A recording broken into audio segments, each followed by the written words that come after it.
What happens when you bring a Halberd to a ranged fight?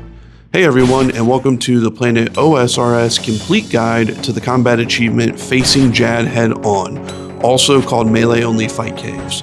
Now I will be doing this on mobile, but PC players will find this useful as well. I'm going to show a few different melee gear options because who needs ranged when you have competence, questionable judgment, and a very sharp stick? Then we're going to break down the best tips and differences you need to know to complete this combat achievement. Lastly, we will put it all together and walk through a few example kills. Our Discord link is down in the description, and you can join the clan or guest in-game at any time through the clan chat feature by typing PLANET space OSRS. There's always something happening in the clan thanks to an incredible leadership group that keeps the calendar packed. We host everything from massive bingo events and skill of the week competitions to group bossing, raids, and even learner sessions. We've also got PKers who actively take on some of the best in the world. Seriously, there's something here for everyone, and we would love to have you join us. So, let's get up close and personal with one of RuneScape's most iconic bosses. Now just remember, the pain is temporary, but the style points are forever.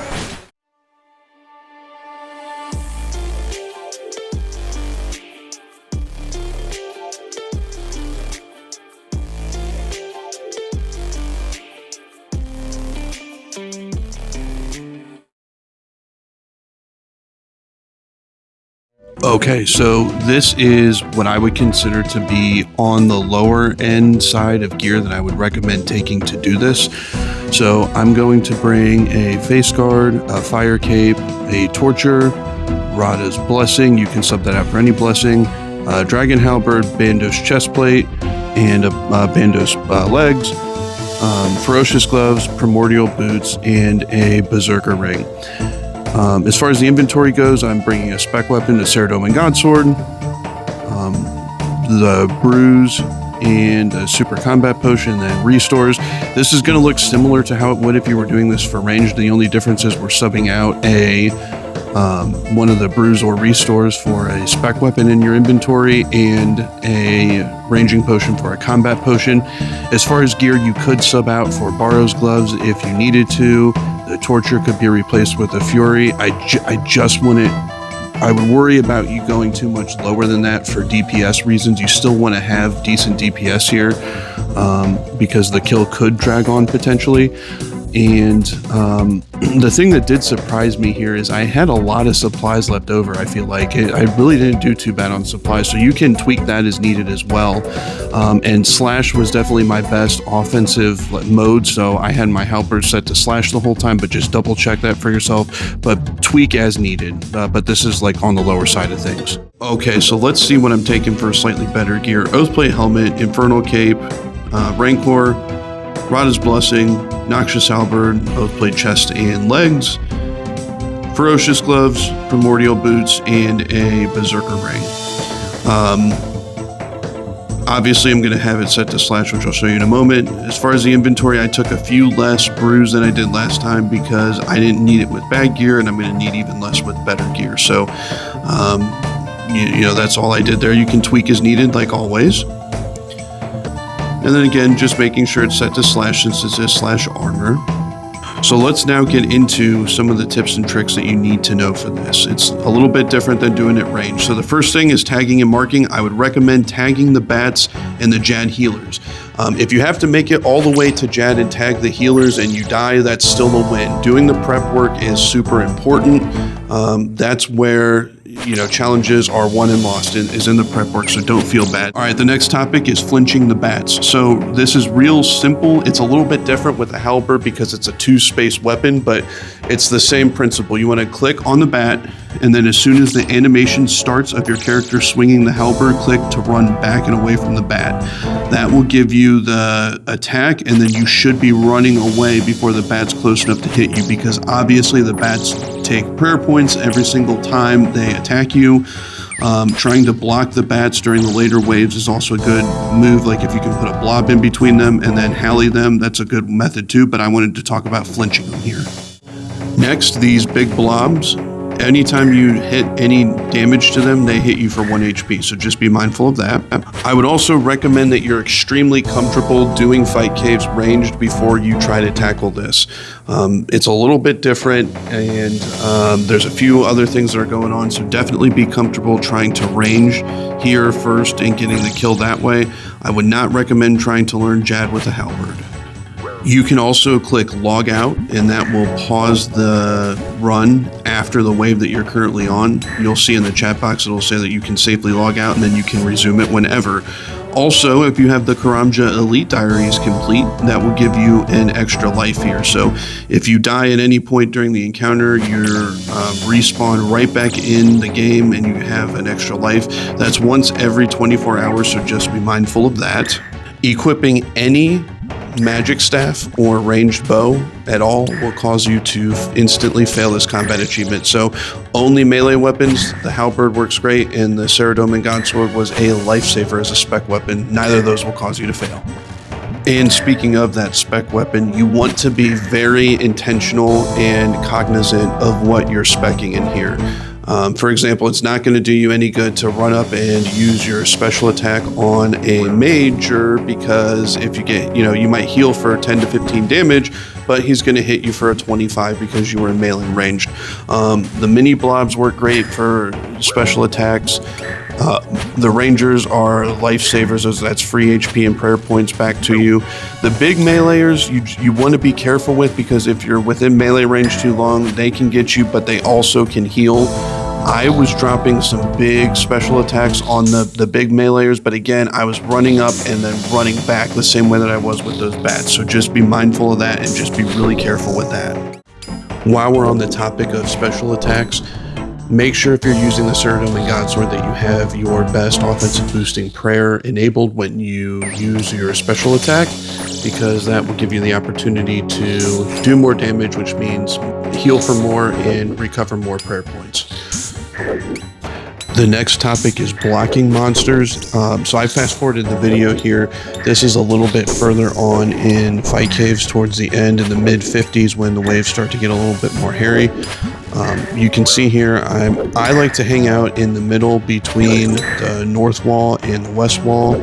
So I try to line up my monsters here where I can block the meleeer and then go for a ranger or what have you. It just makes the encounter go a little bit easier, and then if I need to in a pinch, I can run north or west for a safe spot. So that's just something to be mindful of. You don't have quite as much latitude there because you're not ranging, so you're going to have to get up close and personal. So you either safe spot everything and try to go for the meleeers first while there's rangers shooting at you. That's just more time that you're going to be taking unnecessary range damage.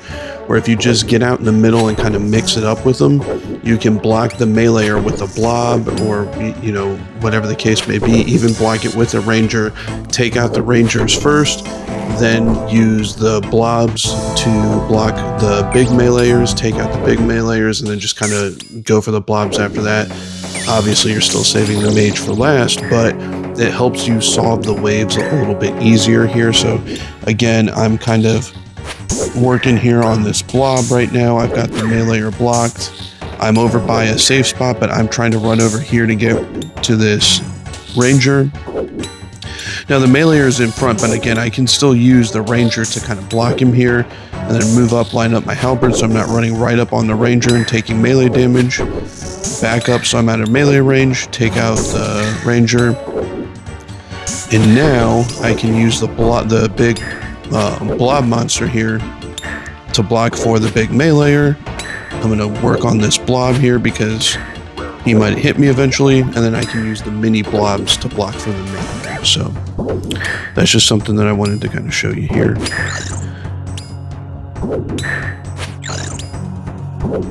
And then obviously the other thing too, you want to make sure that auto retaliate is turned off. So you're not just running up within melee range of a major. And I like to run up close to it. I'm going to show this here because this is the last point that I want to discuss. If you just click on the major and run up to him, and try to attack him, there's no guarantee that your character is going to stop outside of melee range 1 tile away. So it's good to just kind of run up there and then get your spacing before you start attacking, and then make sure, because on this run there were times where these majors were hitting me for upwards of 40. They can hit for a ton. So I would run up first, make sure auto retaliate is off, run up to them, set yourself apart, and then go ahead and start melee them. It's kind of like how I did JAD in the intro of this video, which we're going to get into in just a moment. Line it up so you're a tile away first, and then go for it. So that covers all of our tips and tricks here. The next thing that we're going to do is get into some example kills right now. Alright, this is my kill with the Dragon Halberd. So we can kind of see here this orange healer during this wave kind of ran down, so I have to run up to JAD. Shouldn't be too much of a problem here. We're going to run up over to JAD.